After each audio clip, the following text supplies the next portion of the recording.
Die bemarkingskonsep het mettertyd aansienlik ontwikkel wat veranderinge in verbruikersgedrag, tegnologie en markdinamika weerspieël.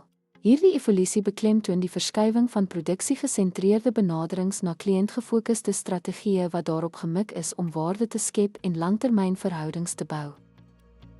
Produksie-era, laat 19de tot vroeë 20ste eeu, gefokus op massaproduksie en doeltreffendheid om aan die hoë vraag na gestandaardiseerde goedere te voldoen. Daar is aangeneem dat kliënte produkte sou koop solank dit bekostigbaar en wyd beskikbaar was. Produk-era, vroeë tot middel 20ste eeu, beklemtoon produkgehalte en innovasie, met die oortuiging dat superieure produkte natuurlik kliënte sou lok. Maatskappye het in navorsing en ontwikkeling belê om hul aanbiedinge te onderskei.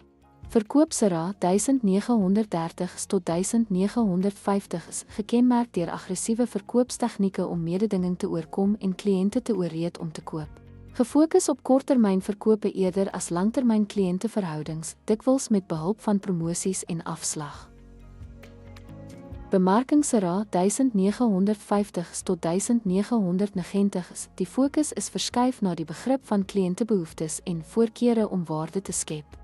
Maatskappye het marknavorsing begin doen en markte segmenteer om spesifieke kliëntegroepe effektief te teiken. Die kliënt is koninge filosofie het ontstaan, wat kliëntetevredenheid en lojaliteit prioritiseer. Maatskaplike bemarkingsera 1970s tot hede geïntegreerde maatskaplike verantwoordelikheid en etiese praktyke in bemarkingsstrategieë.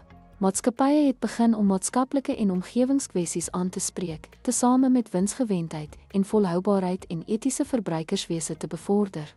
Verhoudingsbemarkingsera 1990s tot hede beklemtoon die bou van langtermynverhoudings met kliënte eerder as om net op transaksies te fokus. Lojaliteitsprogramme, gepersonaliseerde bemarking en kliëntebetrokkenheid is gebruik om vertroue en lojaliteit te bevorder.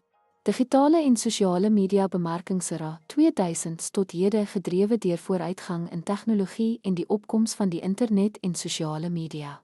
Maatskappye gebruik data-analise, aanlyn platforms en digitale gereedskap om intyds met kliënte te skakel en gepersonaliseerde ervarings te bied.